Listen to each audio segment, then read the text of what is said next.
ഏറ്റവും പ്രധാനപ്പെട്ട വിവരം പ്രേക്ഷകരെ എന്തുകൊണ്ട് തോറ്റു എന്ന ചോദ്യത്തിന്റെ ഏറ്റവും പ്രധാനപ്പെട്ട ഉത്തരം ബീഹാറിൽ മഹാഗഠബന്ധന് ഒരു രാഷ്ട്രീയ രസതന്ത്രവും ഉണ്ടായിരുന്നില്ല, രാഷ്ട്രീയമായ സംഘടനാ മികവും ഉണ്ടായിരുന്നില്ല. ഇത് രണ്ടും മഹാസഖ്യത്തിനേക്കാൾ കൂടുതൽ ഇന്ത്യക്കുണ്ടായിരുന്നു. കാരണം തമ്മിൽ പോരടിച്ചു മത്സരിച്ച 11 സീറ്റുകളിൽ 9 എണ്ണവും കൊണ്ടുകളഞ്ഞു മഹാസഖ്യം. തമ്മിൽ RJDയും കോൺഗ്രസും നേർക്കുനേർ മത്സരിച്ച 11 ഇടങ്ങളിലും RJDയും തോറ്റു, കോൺഗ്രസും തോറ്റു. പകരം അവിടെ വിജയിച്ചത് NDA. പരസ്പരം പോരടിച്ച 11 മണ്ഡലങ്ങളിൽ 9 ഇടങ്ങളിലും മറ്റ് സഖ്യകക്ഷികൾക്കെതിരെ എല്ലാത്തിനുമെതിരെ മത്സരിച്ചു. ദാ കിടക്കുന്നു 6-ൽ. അതാണ് താഴ്ന്നു പോയിരിക്കുന്നു എന്നുള്ളതാണ്. പരസ്പരം പോരടിച്ച് തോറ്റുപോയി.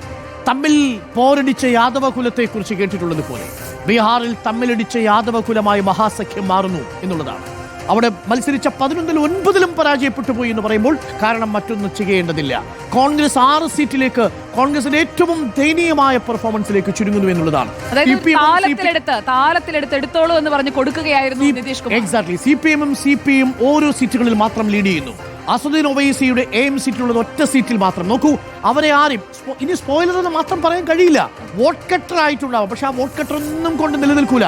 ജൻസുരാജ് പാർട്ടിക്ക് ആകെ 2 സീറ്റിലെ ലീഡ് ചെയ്യുന്നുള്ളൂ.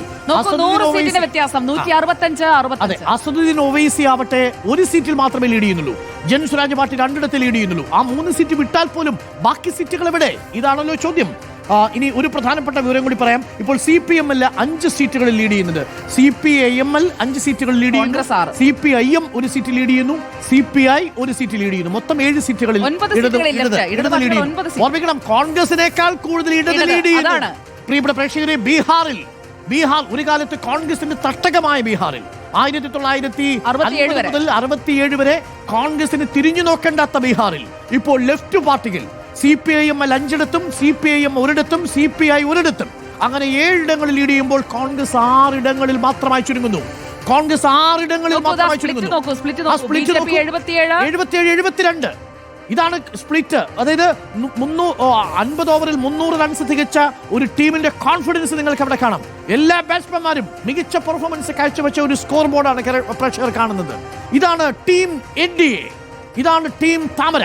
എന്നാൽ മറുഭാഗത്ത് പ്രേക്ഷകർക്ക് കാണാം മഹാസഖ്യത്തിന്റെ താരതമ്യേന ദുർബലമായ, എല്ലാവരും ഡക്കൌട്ടിലേക്ക് പോയ, 2 റൺസ് പോലും എടുക്കാൻ കഴിയാതെ പലരും ഔട്ടായി പോയ കഥ. RJD 49, ഇന്റർനാഷണൽ കോൺഗ്രസ് ഓപ്പണിംഗിന് ഇറങ്ങിയ 6 റൺസിൽ ഔട്ടായി. CPM-ൽ 4, CPI 1, CPM 1. ഇതാണ് അവസ്ഥ ബീഹാറിൽ കോൺഗ്രസിന്റേതും. ഇതാണ് ഇനി വരും ദിവസങ്ങളിൽ ചർച്ചയാക്കാൻ പോകുന്നത്. വളരെ പ്രധാനപ്പെട്ട ഒരു വിവരം കൂടി വരുന്നുണ്ട്. കുതുംബയിൽ ബീഹാർ PCC പ്രസിഡന്റ് ഉണ്ടല്ലോ, രാജേഷ് കുമാർ തോറ്റു. അതല്ല, തോക്കാൻ പോകുന്നു പിന്നിൽ എന്നുള്ള വിവരമാണ്. ബീഹാറിലെ PCC അധ്യക്ഷൻ അവിടെ മത്സരത്തിൽ പിന്നിലാണ് എന്നുള്ള വിവരമാണ് വരുന്നത് കുതുംബയിൽ. അങ്ങനെ കോൺഗ്രസിനെ ഒട്ടും ആശ്വസിക്കാൻ പറ്റാത്ത വാർത്തകളാണ് വന്നുകൊണ്ടിരിക്കുന്നത്. ഇതിൽ എന്തുകൊണ്ട് ഇങ്ങനെ പരാജയപ്പെട്ടു എന്നുള്ളതാണ് ചോദ്യം. SIR മാത്രമാണോ ഇനി അതിനുള്ള പ്രതിരോധമായിട്ട്? ഇനിയിപ്പോൾ ഉത്തരം പറയേണ്ട ഒറ്റ ചോദ്യമേ ഉള്ളൂ, നമ്മൾ എന്തുകൊണ്ട് തോറ്റു? അതിന് കോൺഗ്രസിന്റെ വിശദീകരണം, രാഹുൽ ഗാന്ധിയുടെ പ്രതികരണങ്ങൾ നോക്കുമായിരുന്നു. SIR lead the way. Rahul Gandhi പറഞ്ഞിട്ടില്ല, പക്ഷേ കോൺഗ്രസിന്റെ ബീഹാർ ഫയൽസ് തയ്യാറാക്കുമായിരിക്കും. ബീഹാർ ഫയൽസ് ഉണ്ടെങ്കിൽ തയ്യാറാക്കണം എന്നുള്ളതാണ് എന്റെ പക്ഷം. കാരണം നിലവിലത്തെ ടാലി അപ്ഡേറ്റ് 167ലേക്ക് ഉയർന്നിരിക്കുന്നു. വോട്ടർ പട്ടികയിൽ 3 ലക്ഷം വോട്ടുകൾ കുറവുണ്ടെങ്കിൽ അതെങ്ങനെയാണ് നിങ്ങൾക്ക് അതിനെ നിർവചിക്കാൻ പറ്റുക എന്നുള്ളതാണ് ദീപാങ്കറിന്റെ ആരോപണം മാത്രമാണ്. അതെ, വരട്ടെ, നമുക്ക് ഇലക്ഷൻ കണക്കുകൾ വെച്ചാണല്ലോ പറയുന്നത്. ജനം വിധി എഴുതിയതിന്റെ കണക്ക് വരുന്നു 167. വീണ്ടും ഉയരുകയാണ്. ഇത് യഥാർത്ഥ 100 സീറ്റിന്റെ വ്യത്യാസം. ഇത് ജനം വിധി എഴുതിയതാണോ, ഇത് തട്ടിക്കൊണ്ടുപോയി വോട്ട് രേഖപ്പെടുത്തിയതാണോ എന്നൊക്കെ എങ്ങനെ അറിയാമെന്നുള്ളതാണ് ചോദ്യം. അല്ലല്ലോ, യാഥാർത്ഥ്യബോധം നമ്മുടെ മുന്നിലുണ്ടല്ലോ. 7,42,00,000 വോട്ടർമാർ വോട്ടിട്ടു. വോട്ടർമാരെ അവിടെ ഉള്ളൂ. വോട്ടിട്ടത് 7,45,00,000. ഇതെങ്ങനെ സാധ്യമാവും എന്നുള്ളൊരു ചോദ്യമാണ് ഉന്നയിക്കുന്നത്. നമുക്കറിയില്ല ഇതിനകത്ത് എന്താണ്. ദീപാങ്കർ നമ്മൾ സംസാരിക്കുന്നതിനിടയിൽ NDA 1 സീറ്റിൽ കൂടി ലീഡ് എടുത്തിരിക്കുകയാണ്. 67 സീറ്റുകളായിട്ട് മാറുകയാണ്. സീറ്റിന്റെ വ്യത്യാസം. കോൺഗ്രസ് ദയനീയമായ പെർഫോമൻസ് ആണ്. പ്രിയപ്പെട്ട പ്രേക്ഷകരെ, വേദനയോടുകൂടി പറയട്ടെ, 5ലേക്ക് താഴ്ന്നിരിക്കുന്നു. 5ലേക്ക് കോൺഗ്രസ് താഴ്ന്നു എന്നുള്ളതാണ്. എവിടെ രാഹുൽ ഗാന്ധി കൂടെയുള്ള മുന്നണിയെയും തോൽപ്പിക്കുന്നു. അതായത് ഒരു ഞണ്ടിനെ പോലെയാണ്, ഞണ്ടുപോലെ പ്രവർത്തിക്കുന്നു കോൺഗ്രസ് എന്നുള്ളതാണ്. ബീഹാറിൽ ഇല്ലാത്ത വലിപ്പം ഉണ്ടെന്ന് ആ സീറ്റ് RJD കൊടുത്തിരുന്നെങ്കിലും 10 സീറ്റിലെങ്കിലും RJD കൂടുതൽ ജയിക്കുമായിരുന്നോ എന്നുള്ളതാണ് ചോദ്യം. അതൊക്കെ വരും ദിവസങ്ങളിൽ രാഷ്ട്രീയ വിശകലനത്തിന് വിധേയമാക്കേണ്ടതാണ്. ഒരു മുന്നണിയിൽ ഒറ്റയ്ക്ക് നിന്ന്, മുന്നണിയിൽ ഒരു ടീമായി നിന്ന് പോരാടാൻ കോൺഗ്രസിന് പറ്റിയില്ല. 11 ഇടങ്ങളിൽ പോരടിച്ച് 9 സീറ്റുകളും നശിപ്പിച്ചു. ആകെ ഉണ്ടായിരുന്ന 19 സീറ്റുകളിൽ 5 സീറ്റുകളിലേക്ക് കോൺഗ്രസ് ചുരുങ്ങി.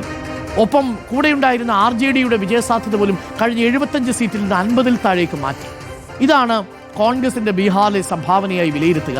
വളരെ പക്ഷേ അവിടെ പ്രതീക്ഷയുണ്ട് നിതീഷ്, അതായത് തേജസ്വി ഭയ്യ കയറി വരുന്നുണ്ട് എന്നുള്ളതും അടുത്ത തെരഞ്ഞെടുപ്പ് ആകുമ്പോഴേക്കും കുറച്ചുകൂടി തേജസ്വിയുടെ വഴിയെ വന്നാൽ കോൺഗ്രസിന് മഹാസഖ്യത്തിൽ പ്രതീക്ഷിക്കാം. യാദവ ബെൽറ്റിൽ BJP ഇതെങ്ങനെ സാധ്യമാവും എന്നുള്ളതാണ്.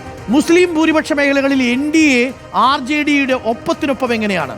EBC നിഷാ മേഖലകളിൽ, മത്സ്യത്തൊഴിലാളികൾ നിൽക്കുന്ന മേഖലകളിൽ, തീരദേശ മേഖലകളിൽ എങ്ങനെ NDA വരും എന്നുള്ളതാണ് പ്രധാനപ്പെട്ട ചോദ്യങ്ങളാണ്. അവിടെ VIP എന്ന് പറയുന്ന പാർട്ടി, അവിടെ ഒരു സീറ്റേ ഉള്ളൂ VIPക്ക്. അപ്പൊ നോക്കൂ, NDA എവിടെയാണ് ഇല്ലാത്തത്? മുസ്ലിം മേഖലകളിൽ, യാദവ മേഖലകളിൽ, കുർമികളുടെ മേഖലയിൽ, കുശ്വാഹ മേഖലയിൽ, മേഖലകളിൽ ജാതി ഇനിയും പറയേണ്ടതില്ല, വികസനം പറഞ്ഞാൽ മതി എന്ന് ജനം തിരിച്ചറിയുകയാണ്. ജാതി സമവാക്യങ്ങൾക്കും അപ്പുറത്തേക്ക് അവർ ഒരുമിച്ച് നിൽക്കുന്നു എന്നുള്ളത് NDAക്ക്. ചെറുപ്പക്കാർ, കർഷകർ, അങ്ങനെ വോട്ട് ബാങ്കുകളായി വരുന്ന മനുഷ്യരുണ്ട് എന്നുള്ളതാണ്. 173 തേജ് പ്രതാപ് യാദവ് മഹോയിൽ 3-ാം സ്ഥാനത്തേക്ക് പോയിരിക്കുന്നു.